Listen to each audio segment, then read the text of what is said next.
Hi everyone, and welcome to another edition of Mrs. Cford Vlogs.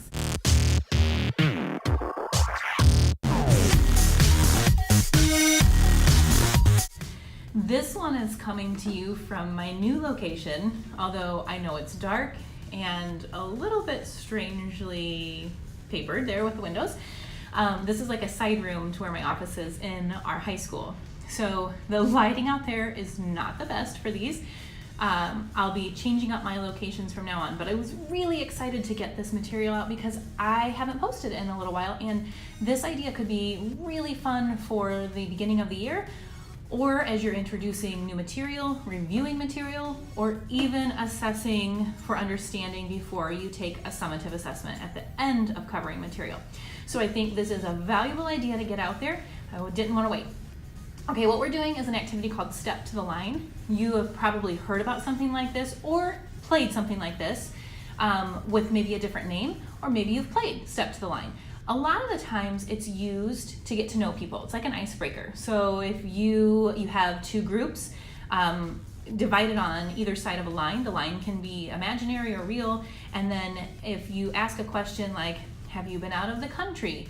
If that person has, they step to the line. Anybody who hasn't been out of the country stays where they are, and then you learn about people around you that way. So it's normally used as an icebreaker type activity.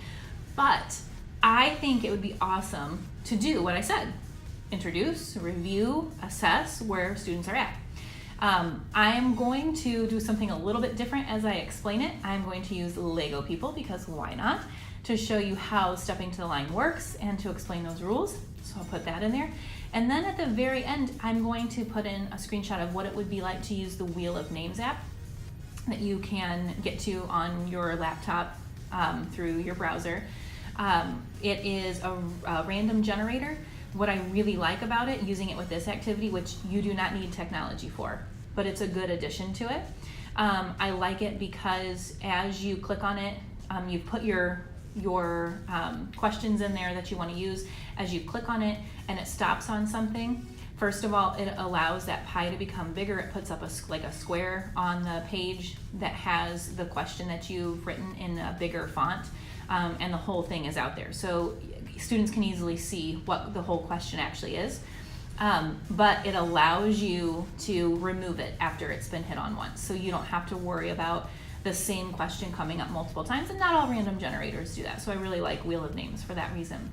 So I'm gonna put a screenshot of that at the end and what it looks like so you can see why I find that beneficial. It's a very easy, cheap activity to implement, and if you have a gamified classroom, you could so do this as a competition. If you progress through a certain number of questions correctly, then you can go on to the next task, or you unlock a clue, or whatever it is in your game that you're doing. It could easily be tied in as a mini game for your classroom, for your gamified classroom. So watch through, see how you do it, and then we'll talk in a bit. To set up Step to the Line, you need to divide your group into two parts. Equal parts would be better. You're going to have them go on either side of the space that you're using. So if you have a big space in the back of your room or the front of your room, or if you need to move into a hallway area, wherever you're going to use for this activity, make sure that you have enough room for the two parts of your class to be spread out, one on each side. This is representing that center line. Now you can either make your center line by using string, or by using tape, or by even having an imaginary line, as long as you tell students where that line is. What they're going to do is, as you ask the question, they're going to be able to respond by stepping to the line if they agree. If they don't agree, they just stay where they are. So if you ask your question, remember, it has to be almost like a true-false format. So if I said something like, the question was, the Lion King is based on Hamlet. If students agreed, they would move to the line, and you'd be able to see them moving to the line, who agreed and who didn't. And then as they responded, you can also see things like length of time it takes for them to respond. Did they have to look around before they moved? Were they relying on someone else? Or were they pretty confident with their answer? When they get to the line, okay, so you have a mix here. Some said no, some said yes. You can do a couple different things. First of all, you could have them divided into teams like this and keep them in that. Or you could divide it by, okay, you had someone on each side of the line, but if you stepped up and said yes, now you're a team. If you said no, now you're a team. It would be up to you to decide. But you could make this more of an analysis, a critical thinking, if you wanted to, by having them analyze why they said yes or no. So let's say you put these yeses together. They would have to come up with an idea of why they said yes, not just because my friend agreed with me. They would have to be able to reason through that. Even if they're wrong, they should still have a reason for it.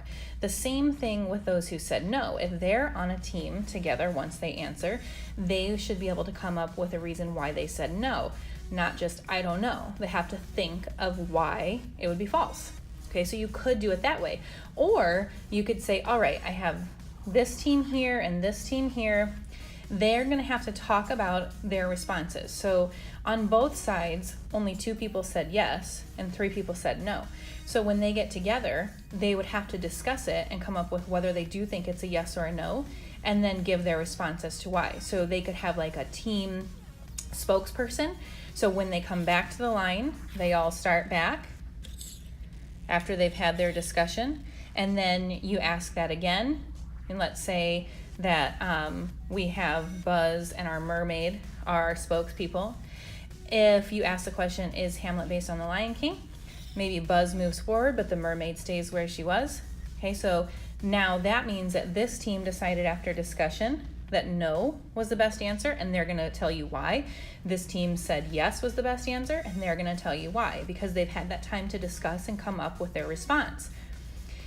If you wanted them to use sticky notes to write them down, they could do that. They could confer, write their sticky note down, and then have it to read as they step to the line or as they don't step to the line. And that's a way for them to collaborate and to respond. And you could do the same thing with the other teaming, those who said yes working together and those who said no working together.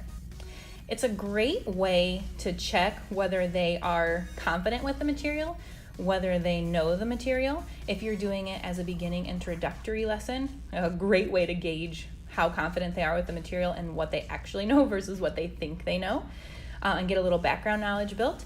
And then as they're even reviewing a concept at the end, and you're seeing how confident they are with that and what they know with it, this also with the added discussion part put in there allows you to even know a little bit more about that process and where each student is. And you could go and individually talk with groups as they're working when they're doing that conferencing part with each other to get more in-depth discussion if you needed it.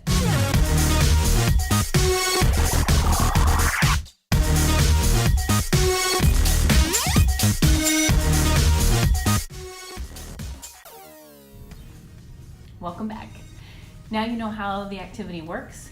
You're ready to do step to the line in your own classroom and incorporate Wheel of Names if you want. I hope that if you already do something like this or a variation of it, that you'll share your ideas with us. Tell us your stories of how it goes for you or how it went for you. If you have never done this and you're going to try it again, or if you're going to try it for the first time, I hope that you'll check in for that too. Leave some pictures or comments. We always love to hear that. I love seeing how people are using these things in their classroom. Thank you very much for joining me for this episode of Mrs. Cford Vlogs. If you liked what you saw, please like and subscribe, just the little buttons, and we'll see you next time on Mrs. Cford Vlogs.